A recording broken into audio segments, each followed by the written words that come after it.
I hope and pray that nobody ever goes through what I went through, because I have never told anyone what really happened and what it was like for me. It was really bad, really, really bad. And I think it was an incredible gift of love that God gave me to do that. My faith was materialism. What I believed, and all of my PhD friends and all of my friends believed, that if you can't measure it, see it, weigh it, count it, it simply doesn't exist. So when I was dying, people asked me if I prayed, and it's like, I'm trying to explain to you, like, the last thing in the world I would have done was pray. I would have sooner jumped off the Eiffel Tower than pray. What an absolutely silly notion. I asked for morphine. I asked for a doctor, because the pain of the hole in my duodenum, which was leaking hydrochloric acid and other delightful digestive juices, I was dissolving myself. I was digesting myself on the inside. And if you want to know what that feels like, get a red hot coal out of a fire and stick it inside your gut. I'd seen 2 doctors in emergency, and they were very nice, but they didn't do anything. They just sent me over to surgery. They told me I had an hour to live. That's what they told me. And that I would be having surgery right away. So they sent me to surgery, and unbeknownst to them, I'm sure there wasn't anybody to do the surgery. So that's why I didn't get any meds. You know, people tell me, well, the reason why you had your near-death experience was because of all the narcotics you'd been given. And like, I begged for anything and I was given nothing for 10 hours. Nothing. What about nothing don't you understand? When the nurse came in and said that they were unable to locate a doctor, that's when I told my wife, I said, tell my parents that I love them. And I said goodbye, tell my kids. And she was crying like I'd actually never seen anybody in my life cry like that. I mean, she was crying from the soles of her feet all the way up and just shaking and throbbing. And she sat down, and I looked at her and I said, time for me to go. So I checked out, really, really easy. I found it the easiest thing in the world to die. I was having a lot of trouble breathing. For the last several hours, all I was doing was trying to breathe. I had enough sense to know that if you stop breathing, that would be a bad thing. All I had to do was just stop doing that, and I went unconscious. Awoke, I was standing there. I felt absolutely physically more real, more alive, and completely healed than I'd ever been. So the first thing I did was I did a reality check, which consisted of taking my hands, and I felt myself from the top of my head, felt myself all the way down, right down to my feet. And it's like, feeling good. Matter of fact, feeling really good. So then I started to do a sensory check. I know it sounds very rational, but I was a very rational person. I can hear the hum of the fluorescent lights in the ceiling, hear them humming really loudly. And then I looked and I realized that in our, I was an art teacher. So like in our vision, we see 180 degrees if you have 2 eyes. Well, I was seeing way more than 180 degrees. And I'm going, ooh, that's so weird. And then I checked my depth of field, which is, like if you focus on something far, your near is out of focus and vice versa. I was going like, I have complete depth of field. I mean, I am focused on everything. And then I'm like, touch. And like I'd already touched my body, and it's like, whoa, like really, very sensitive. And then so I'm doing the bottoms of my feet, and like I could read the texture of linoleum through my feet. And I'm going like, wow, this linoleum's like so cool. So I'm looking around the room, and my wife's on the other side of the bed. And then I notice in the bed, mostly covered by a sheet, but the head not completely covered, was a person.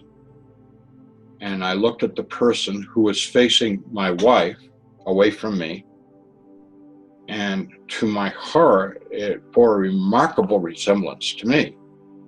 Now, I knew rationally that wasn't me, because I was standing there, and like rational people know you can't bifurcate. That's crazy stuff. That's schizophrenia to say that like you were standing over yourself, looking at yourself, right? Like, I'm not crazy. I'm not nuts. That's not me. So then I'm thinking, how come it looks so much like me? Because could it be a coincidence? No, that's ridiculous. So I'm trying to think of a scenario.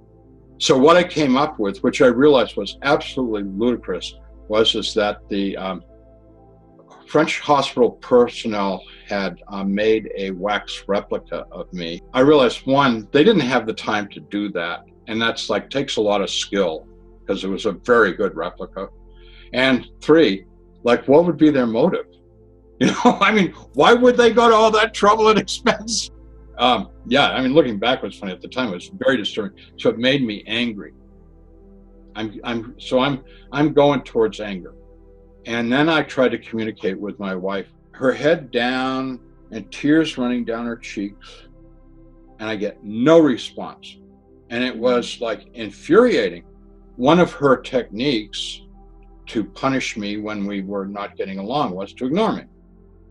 So I'm figuring she's really, really mad at me for what I have done to her and ruined her life. And so I turned to my roommate, Monsieur Florent, who was a 68-year-old, super kind, sweet, sick Frenchman.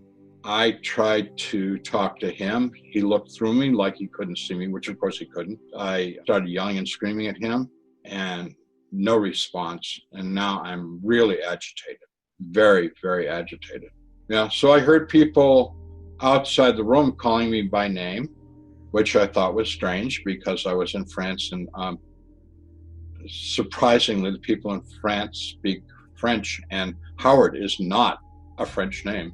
They're speaking English. Howard, come with us. So went over the doorway of the room, and there were people out in the hallway, and the hallway was gray, like a really, really bad black and white TV picture, very fuzzy, which was weird because the room was so ultra clear. And the hallway was very indistinct. And there was these people out there and they're saying, come. And I said, are you from the doctor? I'm sick. I'm supposed to have surgery. I've been waiting all day. And they said, we know all about you. We've been waiting for you. Hurry up and come with us. So after some convincing, I became sure that they were hospital people to take me to surgery. And considering the treatment that I'd had in this hospital up to this point, the fact that they wanted to walk me to surgery made perfect sense. I mean, I never questioned that. And so we went on a long journey. Hell is separation from God, and the only thing that makes hell bad is the people there. God doesn't make hell bad. If they were nicer to each other, it'd be a lot more pleasant down there than it is. In their separation from God, it also means all the good things that God gives us, like there's no birds or butterflies or flowers or sunshine or rain or wind. There's no candy. There's no chocolate cake. There's no ice cream. It's pretty bleak. What psychologists have found when they cage a bunch of animals in a cage for a period of time, they start gnawing on each other because that's the only gratification they get. In prison movies, there's a concept of the new fish. When a new inmate comes into the prison, like everybody's excited because they want to initiate them, which usually means brutal rape and other things, right? So I was new fish. So hundreds of them had their way with me. The physical part is awful, but the emotional part is much worse than the physical part. When it was happening and after it happened, it's like, how could they want to hurt me that much? Why do they hate me that much? You know what I mean? That's the part I couldn't. I can't understand, because you know what? I know why now, because they don't care. They weren't doing it to me personally. It was just, I was new fish. And when they were done with me, by being done with me, I was no longer responsive, physically and emotionally, too far gone. The term that I like to describe was I was roadkill. In that place, I heard a voice that said, pray to God. I literally heard a voice say, pray to God. I don't know who said that. I don't know where it came from. It kind of felt like it was like here coming out of my chest. And I thought, what a stupid idea. I don't believe in God. I don't pray.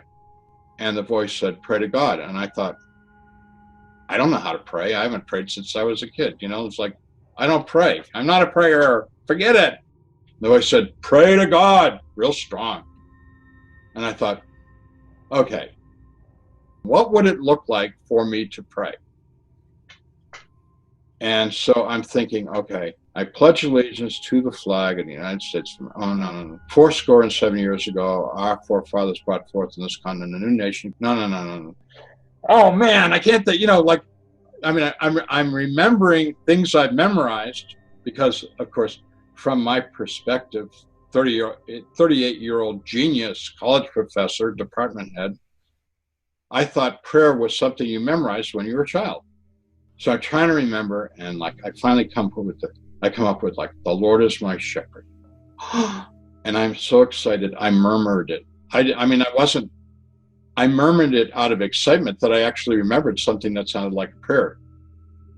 And upon doing that, the people that were still around me, which they were no longer interacting with me because I had become tedious and uninterested, they became very angry. And they said to me in language that's the worst language I've ever heard in my life, there is no God, nobody can hear you, and now we're going to really, really hurt you. Like basically telling me what we did before was nothing compared to what we're going to do to you now. Because they couldn't bear like my most miserable, pathetic little prayer. And then I thought of some other things like, our Father who art in heaven, hallowed be thy name. And I mean, I was only remembering like phrases. I couldn't remember like a whole verse. I'm saying this stuff and it's really making them angry. And the thing that I liked was all this time I'd been defenseless, is no matter how hard I had fought to fend them off me, finally I find something they really don't like. And the other thing that I noticed, that the more I said these things, and I was shouting them in anger. The more I said these things, the more it drove them away. And I could we're in pitch black, so I can't see anything, but I can hear them retreating. So like, yippee skippy. I'm really making them mad, and I'm driving them away. So I'm like letting them have it with this stuff, and I'm just repeating this stuff over and over again. And eventually I realized the only thing I can hear anymore is me, and I can't hear them. So like I become quiet and I listen carefully. And I know some place, somewhere they're out there, but I don't know where, but they're far. And that's good.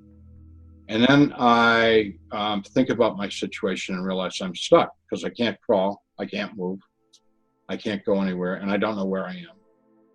I mean, I didn't have to debate this. I knew that I was not alive and I was not in the world. Where I grew up in Massachusetts, we had septic systems and cesspools. So what I came up with is that I had gone down the toilet and through the plumbing into the cesspool. And I don't know how into cesspool theology you are, but there's layers in the cesspool. Like at the top is floating the unprocessed stuff, and the deeper you go, the more it gets processed, and then it all becomes liquefied and eventually then goes out into the leaching bed. That's what I was trying to think of what part of the septic system I was in. I knew that my life was filth, garbage. I knew that I was a selfish ass. I knew that. I mean,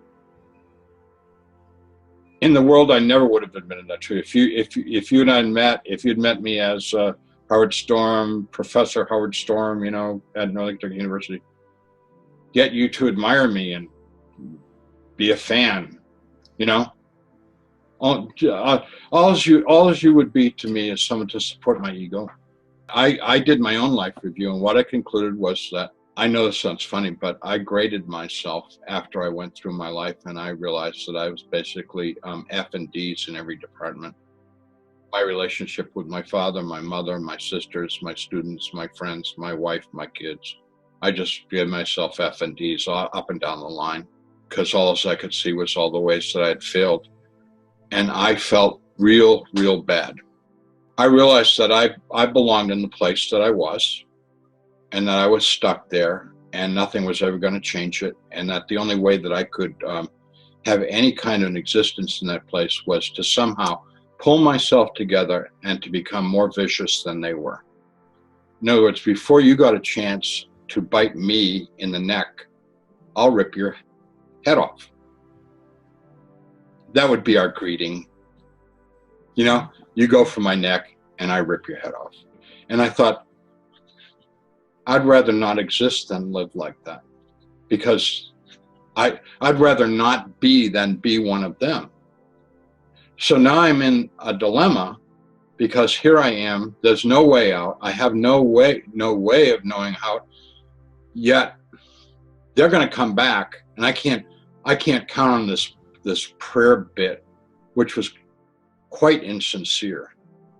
You know, I mean, it wasn't from my heart. It was just like, it worked. It was, but I mean, how long is that going to work for me, you know?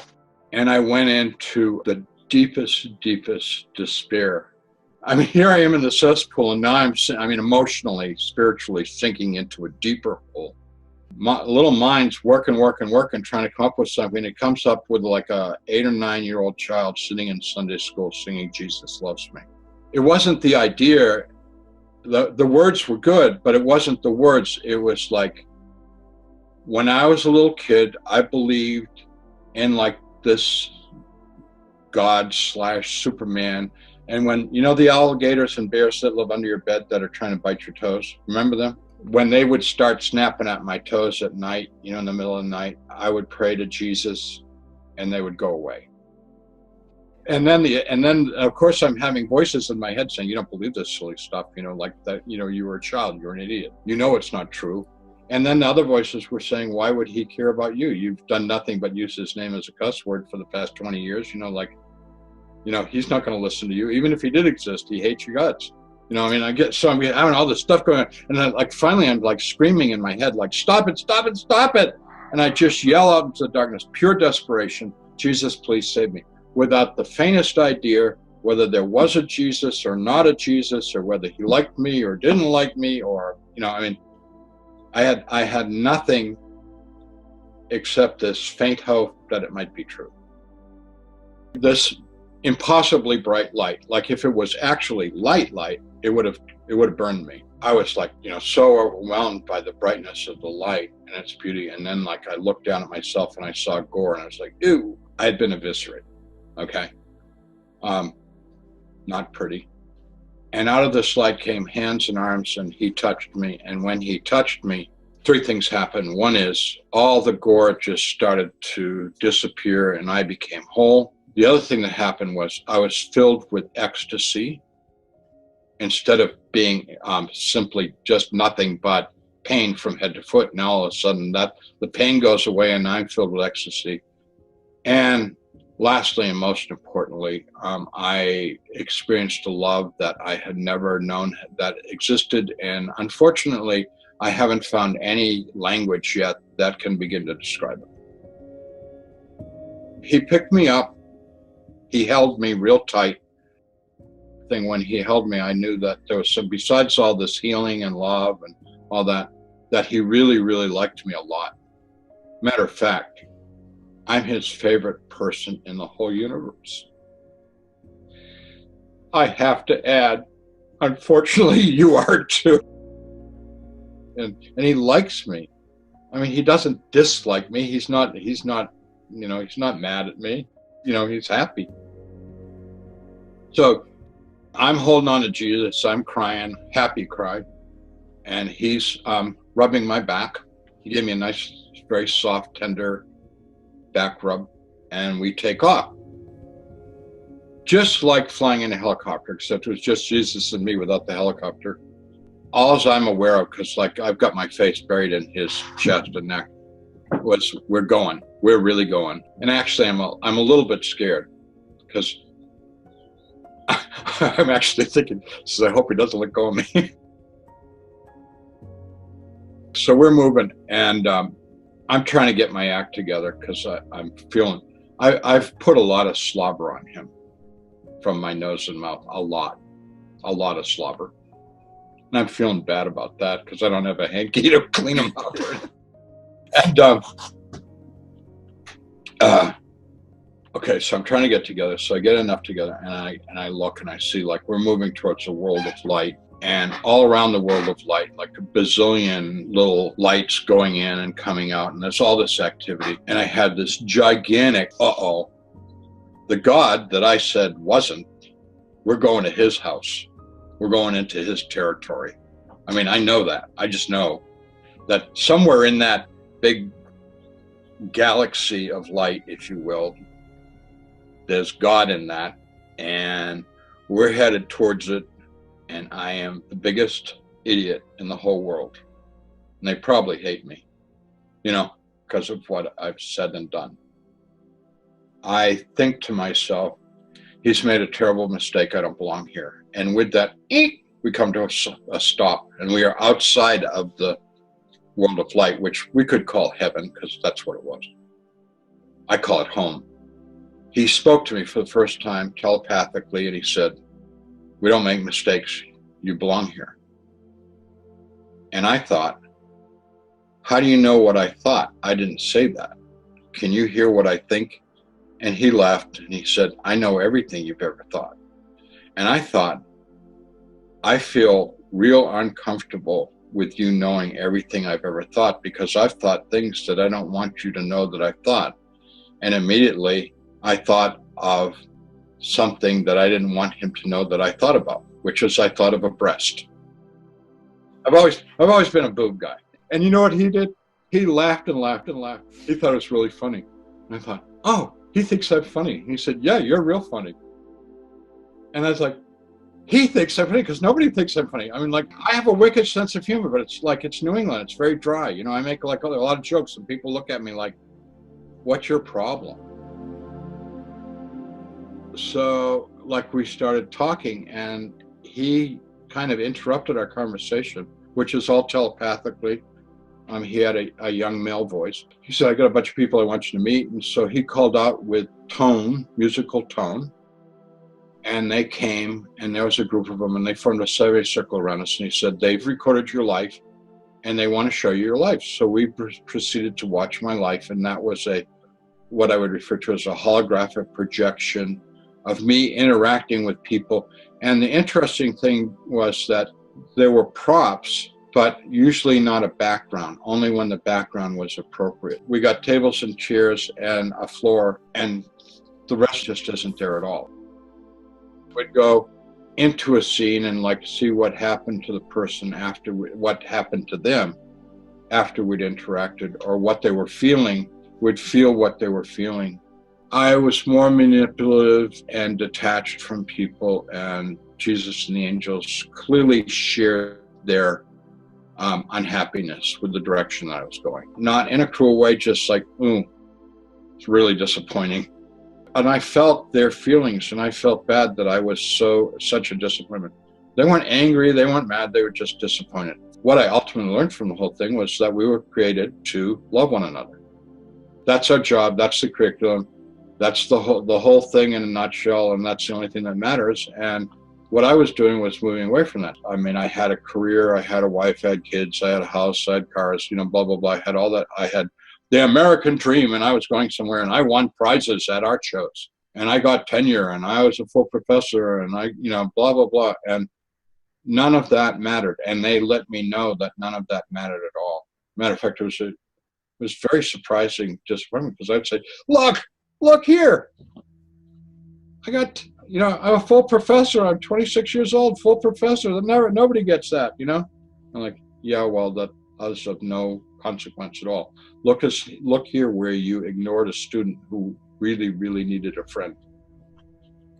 And then they would feel so sad for that student, and it's good. And as the life review went on into my adult life, I was begging them to stop it. I'm like, I got it. No. And they'd say, no, you got to watch it. So we went through the whole thing. It was brutal, and I made them very disappointed and very sad. But I got the point. It was real simple. We were here. We were supposed to love each other, and I completely missed it.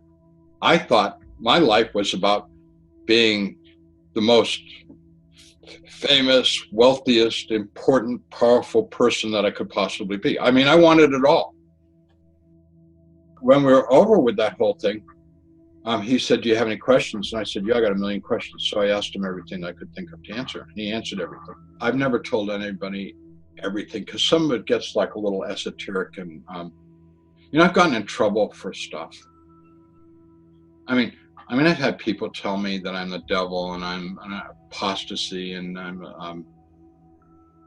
I've been accused of things on just like real simple stuff. Like, for example, I'll give you an example of like, when babies are either aborted or stillborn or die when they're very young, they just get another chance at life. And people have been furious with me and called me all kinds of names because Jesus told me that. And it's like, I'm sorry if you don't like Jesus' plan. No, he doesn't throw babies into hell.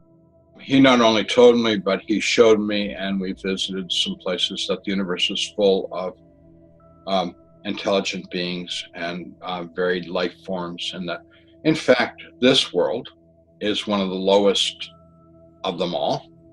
There's a lot more spiritual, kind, good, loving, and intelligent beings all over the universe.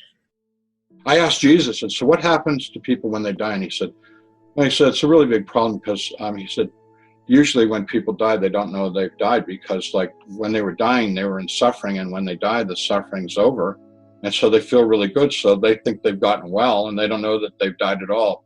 It's funny because people are terrified of dying. It's like, no, dying's really great when you're not doing well.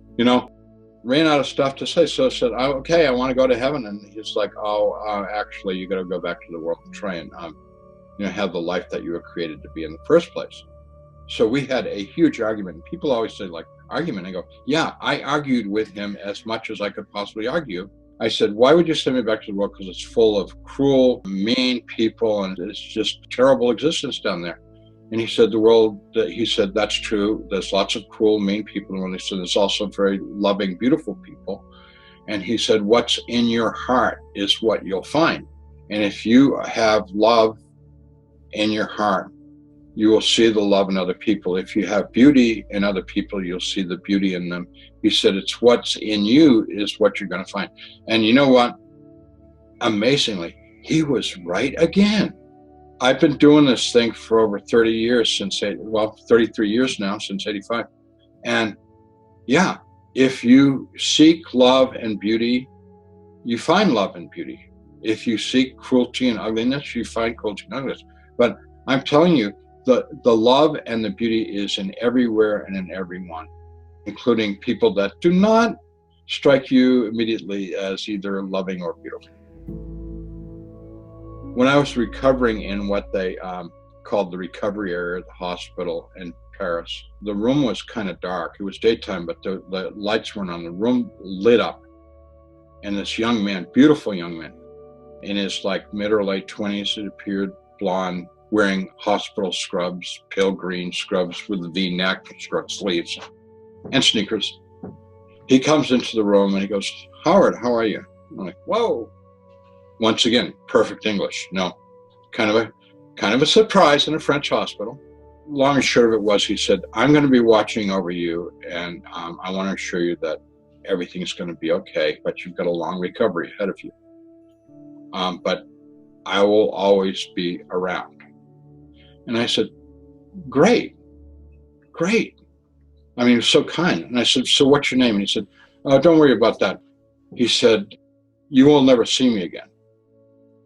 And I said, "You just said you're going to watch over me and you were going to see me through this whole recovery, and you'd always be around, and now you're telling me I'm never going to see you again." He said, "Yes, that's all true." He said, "I'll be around, but you'll never see me again." And I said, that doesn't make any sense. Are you going to be with me? He said, "I will be with you. Always know I will be with you." And I said, "I will never see you again." He said, "You'll never see me again." And I said, very, very confusing. I don't understand. He said, "Now I have to go." So he left. When he left the room went back down to drab. And I'm sitting there like, what was that? What was that all about? Crazy. immediately the nurse comes into the room. And I said, what was the name of the doctor that was just here? And she said, there was nobody here.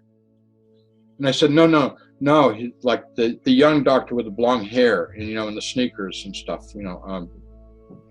she said, there was nobody in the room. And I said, there was someone just in the room. He just left. You probably passed him coming in. And she said, my desk is right outside this door.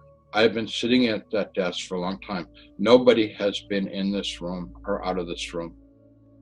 And I said, no, you don't understand. There was this beautiful young man who was just here visiting me. She said, no one has been in this room. I have been right here by the door. Nobody has come into the room. And I said, well, you're wrong. And I got really upset. She got mad at me because I was arguing with her. I mean, her English wasn't that good, and I spoke very poor French. But anyways, we were having this argument. She's like, she just gave up on me. The thing that drives me crazy is that it's so simple, it's so easy to call out to God and have your life totally changed. And you can go from despair to joy. You can go from pain to bliss. You can find, like, all your problems aren't going to be solved immediately, but with the help of God, you will find the solutions to your problems. You find a way through all the difficulties of life, and find a community of support through faith communities. It's like, and the thing is that in real churches, real synagogues, real temples, it's all free, no cost, no obligation.